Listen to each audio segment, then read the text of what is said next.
हरियाणा विधानसभा चुनाव के नतीजे मंगलवार यानी 8 अक्टूबर को आ गए हैं और इस बार कांग्रेस को बड़ी हार मिली है।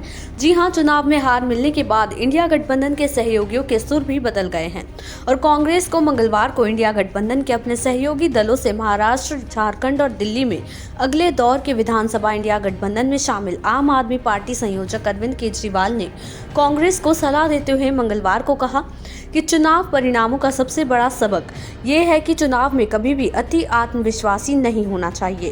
केजरीवाल ने कहा, देखिए हरियाणा में चुनाव के नतीजे क्या रहते हैं। सबसे बड़ा सबक यही है कि किसी को भी चुनाव में अति आत्मविश्वास नहीं होना चाहिए। उन्होंने कहा, किसी चुनाव को हल्के में नहीं लेना चाहिए।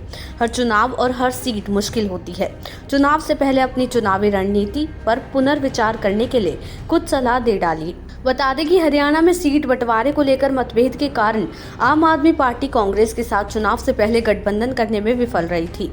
हालांकि शिवसेना यानी यूबीटी नेता प्रियंका चतुर्वेदी ने कहा कि हरियाणा चुनाव के नतीजों का महाराष्ट्र में कोई असर नहीं पड़ेगा, जहां अगले महीने चुनाव होने की संभावना है। हालांकि उन्होंने इस बात पर जोर दिया कि कांग्रेस को अपनी चुनावी रणनीति पर फिर से विचार करना चाहिए, क्योंकि हरियाणा में भाजपा के खिलाफ सीधी लड़ाई में कांग्रेस उम्मीदों से कमतर प्रदर्शन कर सकी। भाजपा महासचिव डी राजा ने भी कांग्रेस को सलाह दी है और कहा है कि कांग्रेस हरियाणा के चुनाव परिणामों पर गंभीरता से आत्मचिंतन करे और महाराष्ट्र और झारखंड में आगामी चुनावों में विपक्षी गठबंधन इंडिया के सभी सहयोगियों को साथ लेकर चले।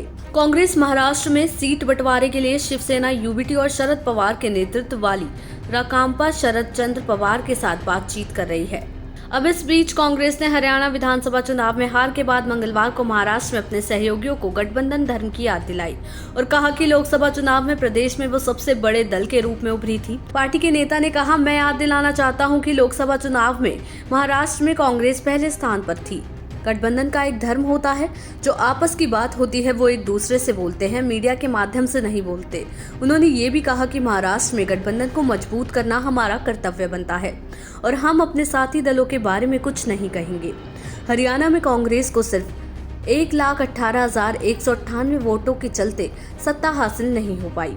दरअसल बीजेपी को चुनाव में 55,48,800 वोट मिले, कांग्रेस को 54,30,602 वोट, अन्य को 16,17,249, आईएनएलडी को 5,75,192, बीएसपी को 2,52,671, आम आदमी पार्टी को 2,48,455 और जेजेपी को 1,25,022 वोट हासिल हुए हैं।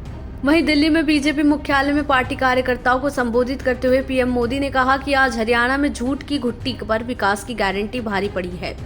हरियाणा की जनता ने नया इतिहास रच दिया है। आज पूरा देश देख रहा है कि कैसे कांग्रेस हमारे समाज में जाति का जहर फैलाने पर उतर आई है। वहीं जो लोग सोने का चम्मच मुंह में लेकर पैदा हुए, वो गरीब को जाति के नाम पर लड़वाना चाहते हैं। हमारे दलित, पिछड़े और आदिवासी समाज को भूलना नहीं है कि ये कांग्रेस ही है जिसने उन पर सबसे ज्यादा अत्याचार किया है।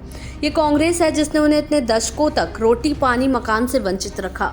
इसके आगे पीएम मोदी ने कहा कि कांग्रेस भारतीय समाज को कमजोर करके और भारत में अराजकता फैलाकर देश को कमजोर करना चाहती है। यही वजह है कि वो विभिन्न वर्गों को भड़का रही है। वो लगातार आग लगाने की कोशिश कर रहे हैं।